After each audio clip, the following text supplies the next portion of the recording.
ঈদের জন্য নানা রঙের পোশাকের সঙ্গে মিলিয়ে বিভিন্ন ডিজাইনের নতুন জুতা কিনছেন অনেকে। চাহিদা মেটাতে দেশি বিদেশি নানা ধরনের জুতার পসরা সাজিয়েছেন দোকানিরা। তবে এখনো জমে ওঠেনি জুতার বাজার। দেশ জুড়ে তোলপাড়। ওয়ালটন ফ্রিজ কিনে আপনিও হয়ে যেতে পারেন মিলেনিয়ার। ঈদ এলেই পোশাকের পাশাপাশি জুতার বাজারেও উৎসবের ছোঁয়া লাগে। পোশাকের রং ও নকশার সঙ্গে মিলিয়ে জুতা কেনেন ফ্যাশন প্রেমীরা। নারী, পুরুষ, শিশু সব বয়সীদের ঝোঁক থাকে ব্যতিক্রমী পাদুকার প্রতি। সাশ্রয়ী মূল্যে জুতা কিনতে মধ্যবিত্তদের কাছে রাজধানীর এলিফ্যান্ট রোড বেশ জনপ্রিয়। সেখানে ব্র্যান্ড ও নন ব্র্যান্ডের বিভিন্ন জুতা পাওয়া যায় অনেকটা সাধ্যের মধ্যে। জুতাটা জাস্ট এখান থেকে নাও, কারণ এখানে জুতার হিউজ কালেকশন আছে।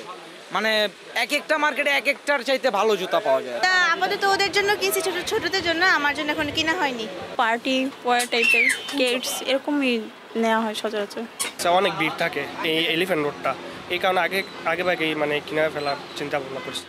ঈদে ছেলেদের পছন্দের তালিকায় থাকে স্যান্ডেল, স্লিপার, লোফার ও কেটস। মেয়েরা পছন্দ করেন পাম শু, ফ্ল্যাট জুতা, চুমকি, পুঁতি বা স্টোন বসানো জুতা।